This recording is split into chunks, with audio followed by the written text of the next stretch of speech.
Match ரொம்ப நல்லா இருந்துச்சு ப்ரோ. நல்லா ஆக்சுவலா முதல்ல கொஞ்சம் பவுலிங்ல கொஞ்சம் சொதப்பிட்டோம். அதுக்கப்புறம் வந்து நல்ல கம்பேக் விக்கெட்ஸ் எடுத்தோம். அதுக்கப்புறம் 200 ரன்ல மடக்கி இருந்தோம்.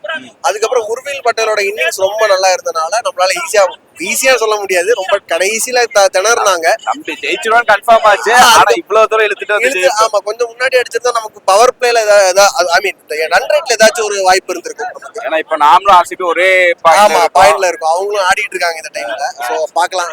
நம்ம டாப் 4 நல்ல ஒரு பிரகாசமான வாய்ப்பு இருக்குன்னு எதிர்பார்க்கிறேன். ஏன்னா ஃபர்ஸ்ட் 3 மேட்ச் தோத்துட்டு இப்படி வந்ததுக்கு ஆமா அது நல்ல ஒரு இதா இருக்கு. ஆனா எல்லா டீமும் நல்லா விளையாடுறாங்க. இன்னும் அந்த மிடில் ஆர்டர் கொஞ்சம் வீக்கா இருக்கிற மாதிரி ஃபீல் ஆகுது. அதை மட்டும் கொஞ்சம் கரெக்ட் பண்ணிட்டாங்க அப்படின்னா கண்டிப்பா இந்த வாட்டி இருக்குது. பிளே ஆஃப் ஷூரா ஆறாவது கப் லோடிங்கா லோடிங் தான் கண்டிப்பா சொல்லலாம். பவுலிங் நல்லா இருக்குது.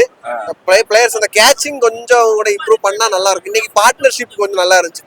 ஓப்பனிங் ருத்துராஜ் சாம்சன், ஏன்னா அவங்க கடைசியா எல்லாமே 5 ரன் 2 ரன் அந்த மாதிரி பார்ட்னர்ஷிப் தான் இருக்கும். இப்போ ருத்ராஜ் நிக்கிறாரு. ஆமா ருத்ராஜ் நிக்கிறது வந்து கொஞ்சம் நல்ல ஒரு மாதிரி இதா இருந்துச்சு. அதனால வந்து ஸ்ட்ராங்கா இருந்துச்சு. ஆமா நம்ம கப் அடிக்க சான்ஸ் அதிகமா. கண்டிப்பா. டோனி வருவார்னு எதிர்பார்க்கறீங்களா?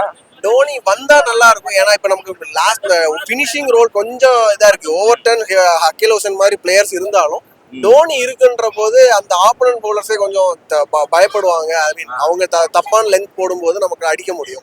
சோ டோனி வந்தா இன்னும் அடிஷன் நல்லா இருக்கும். ஒரு ஸ்ட்ராங்கான பிளேயரா பவுலர் பயப்படுற பிளேயர் யாரும் வர மாட்டேங்கிறாங்க. ஆமா அதுதான். அதனால அவங்க இப்ப கார்த்திக் சர்மால கம்பெனி கொடுக்குறாரு. 20 பால் 20 ரன் அடிக்கிறாரு. இன்னைக்கு அவர் ஓடியில் ஆடுற ஃபார்மேட் கொஞ்சம் கூட ஆக்சிலரேட் பண்ணா கண்டிப்பா நமக்கு நல்ல வாய்ப்பு இருக்கு.